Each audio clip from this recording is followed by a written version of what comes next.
Escrevia à mão mesmo, no papel? mão, papel, e aí vinha ideias à noite, acordava igual um maluco e começava a escrever 2, 3 horas da manhã. Estava em algum lugar, sentado, tomando café, tomando cerveja com os amigos. Vinha uma ideia, pegava o celular, começava a escrever, até que um dia, assim, vai dar um livro. Tá, até que um dia, isso quanto tempo? Isso, 3 meses, 4 meses. Oferecimento: Giasse Supermercados, pequenos preços, grandes amigos. E Unesc, formação e inovação para transformar o mundo.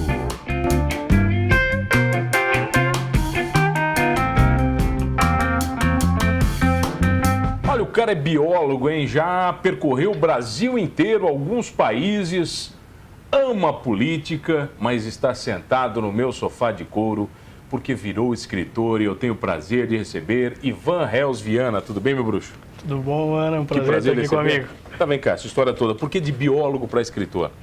Então, mano, eu sempre fui aficionado por história medieval, né? Sou um leitor afinco ali de Bernard de Cornwall, as crônicas saxônicas, a busca do Graal, as crônicas de Arthur. E sempre me inspirei muito nele nas minhas leituras. Mas via que nessas leituras eu queria algo mais que o Bernard não trazia. Que a minha formação de biólogo, ecólogo da paisagem, né, buscaria algo mais de descrição de paisagem nessas histórias. Algo que o Bernard não traz. É um pouco... Que mais descritivo, que ambientação? A ambientação dos lugares. Que, claro, ele é um escritor fenomenal, mas eu senti falta disso nele.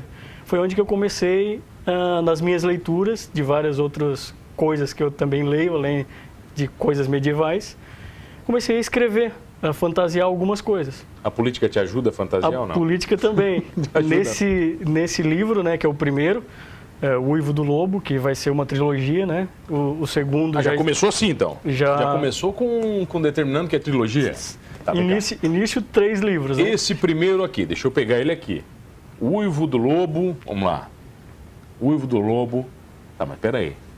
Aqui não está escrito Ivan Reus Viana. Está escrito Joaquim Neto. Joaquim Neto, isso mesmo. Por quê, pô? A utilização do pseudônimo, tanto em função de não utilizar o meu nome por causa da política, né? Para não vincular, cara? Para não vincular a política.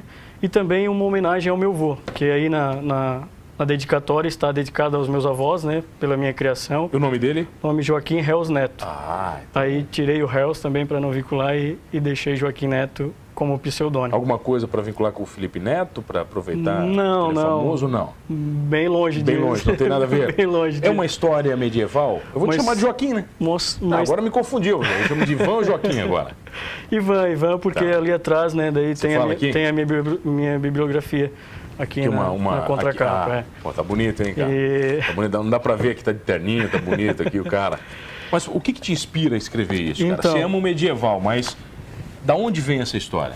A história, como eu falei, mano, veio dessa falta que eu senti nas leituras que eu fiz de algumas ambientações, tanto paisagística quanto também de descrição de personagem. Então eu comecei a escrever à mão. Escrevia à mão mesmo, papel, e aí vinha ideias à noite, acordava igual um maluco e começava a escrever 2, 3 horas da manhã. Estava em algum lugar, sentado, tomando café, tomando cerveja com os amigos. Vinha uma ideia, pegava o celular, começava a escrever, até que um dia, assim, vai dar um livro. Tá, até que um dia, isso quanto tempo? 3 meses, 4 meses. Agora? É recente? Não, esse primeiro já é de 2016. Já estava escrito. Aí, em 3 meses com essas escritas, eu assim, vai dar um livro. Fui para o computador e comecei a transcrever. Nessa transcrição, eu comecei a perceber que não era só um livro. Dava mais de um livro, dava 2, dava 3. E comecei a dividir, então, na cronologia, né? O primeiro livro, que já estava basicamente pronto nas minhas escritas à mão. O segundo livro, então, que está com 60% pronto. E o terceiro já tem toda a narrativa, que é só terminar o segundo e começar a escrever o terceiro. O que você pretende? Ficar rico como escritor no Brasil? Eu quero ser tipo Bernard de Cornwall. Você quer ser reconhecido? Conhecido, com a história, né? Tá, a história trata do quê? A minha divisão, né, de ideias com o Bernard, eu vou citar bastante ele, porque é um dos autores que eu mais me baseio para escrever. Ele é um assíduo historiador. Ele historia, né, a história medieval europeia entre o século V e o século XV, que foi onde ocorreu a Idade Média. E nesse estudo histórico dele, ele fantasia, né? A narrativa da Crônicas Saxônicas, que são 11 livros, tem o 12 agora, vai ser lançado. Você já leu todos? Todos. Eu espero lançar no Brasil e já compro. E aí, a minha diferença dele é, eu tenho a fantasia com alguns fatos históricos, mas não tenho uma cronologia histórica. Ele é fantasia pura? Esse livro é fantasia pura. Esse mapa que tu estás vendo aí, que são 2 reinos, né? Tem um mapa aqui, deixa eu ver se dá para mostrar aqui. Foi construído para mim, por mim, né?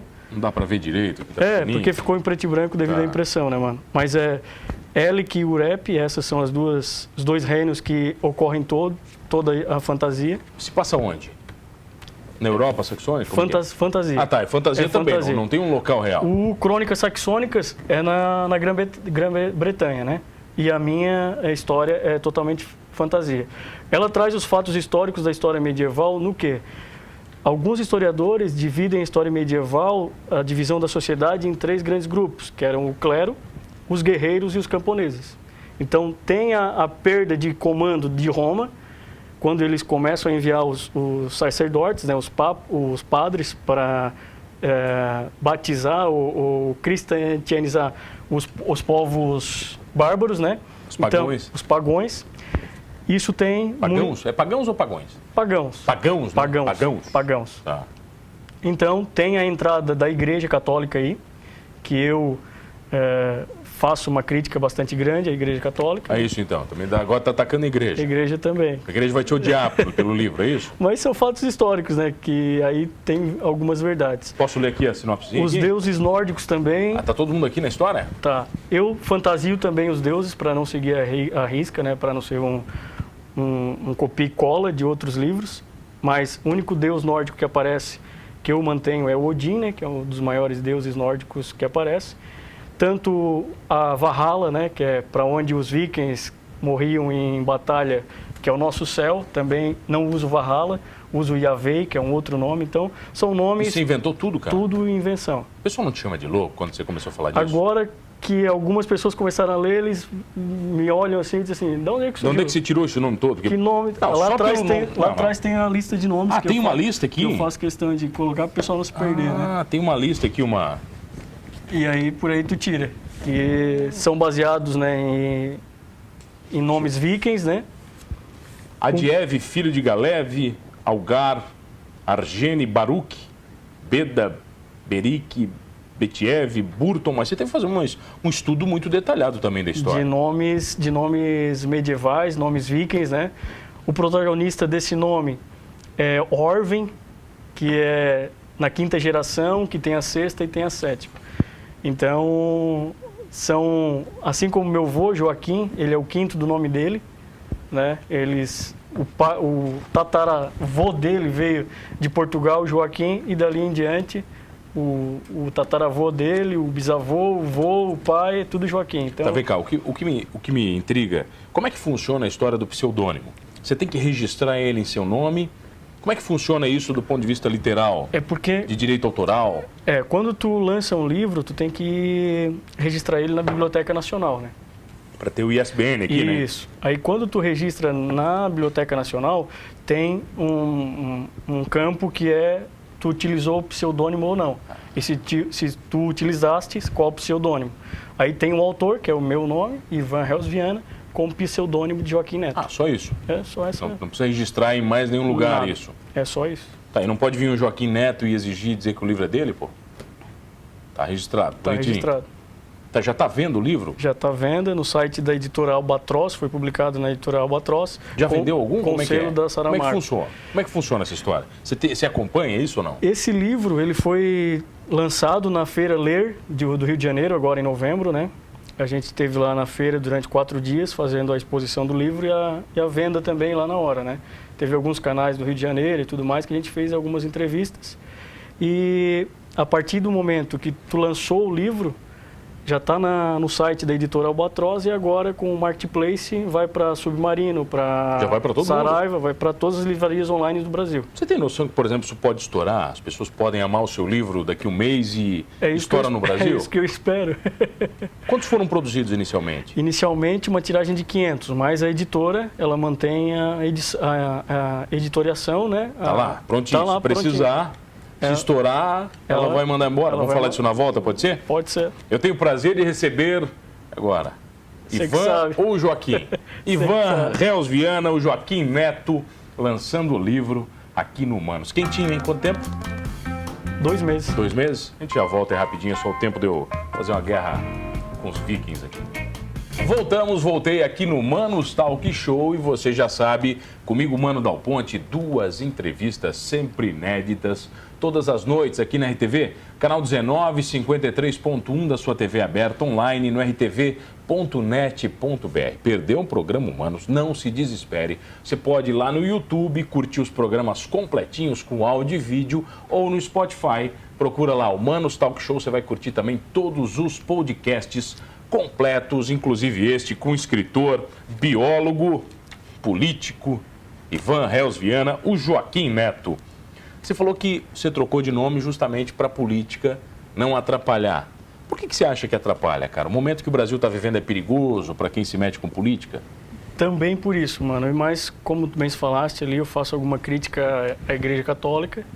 E aí, na cidade onde a gente vive e a roda de amigos que tu vives, a maioria são assíduos a alguma designação. Tá, Ivan, mas você não escreve um livro para os seus amigos? E aí... Você não faz nada para os seus amigos, quando explodam os seus amigos. Quando tu expõe uma ideia, uma fantasia que tu escreveu, tu corre o risco das pessoas verem que aquilo ali talvez seja uma... Tá, mas seus amigos compraram o livro já ou não? A maioria deles, sim. Ah, então tá beleza. Porque só aceita a crítica de quem comprou, entendeu? De quem comprou. Porque o pessoal está criticando. Tem bastante pessoas que estão me procurando, falando disso, de como eu criei esses nomes, que a história ela é envolvente, porque assim como tu pega um livro do Crônicas Saxônicas, que é baseado na quantidade de páginas, que é 250, 260 páginas, tu não consegue parar de ler.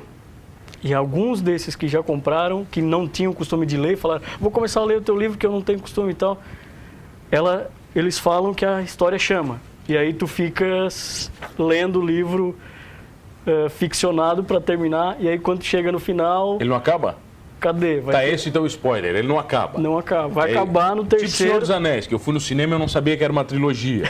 Eu queria quebrar o cinema inteiro, que não acabou o filme, mais ou menos isso? É isso aí. Olha aqui, ó. Passado e presente se entrelaçam para ditar os caminhos do futuro, que mesmo alinhado é sempre incerto. Amor, guerras, traições e viagens... por paisagens incríveis vão conduzir a história até que Horvin, o neto, 7º de seu nome, se torne o grande protagonista e passe a nos guiar pelas mais inusitadas aventuras. Tem tudo aqui, tem guerra, sexo, fome, morte. O que eu encontro neste livro? Bastante guerra. Bastante guerra, sangue, algumas coisas que a minha namorada leu e disse... Putz, tu escreveu mesmo aquilo, tu viu aquilo. Namorada, mas por quê? Foi de sexo? O que foi? Foi de algo que acontece na guerra, que eles fazem tipo uma armadilha para que os outros venham e sintam medo. Por exemplo... Você não pode dar spoiler, vai dar spoiler. Por exemplo, um exemplo pequeno. Corte na barriga, as vísceras expostas. E o pessoal da outra clã chegando para guerrear, e daí tu vê teus amigos naquela situação. E aí tu já começa a entender um pouquinho também de estratégia, que utilizei bastante a política para fazer essas estratégias de ganha e perca, de guerra, de parede de escudo, de ganhar aqui e perder na frente. Artimanhas que a política me proporcionou. E por isso que hoje eu estou lá em Florianópolis fazendo ciência política, doutorado. Doutorado em ciência política? Para entender um pouco mais, para voltar daqui uns anos para a cidade tentar Você está morando organizar. em Floripa agora? Como é que é? Eu estou morando em Floripa de segunda a sexta e sábado e domingo volto. Aí você volta para a capital do Mel? Volto para a capital do Mel. A série Vikings te influenciou de alguma maneira? Você assistiu ela inteira ou não? Toda a série Vikings. E tem bastante influência, principalmente na parede de escudos, né? Que eles fazem muito, né? Que é bastante evidente, né? Do povo viking, né? Eles, quando vieram colonizar outros lugares, eles tinham essa vantagem para eles, porque o povo, ele lutava, os que estavam na terra, né? No local, eles lutavam livremente.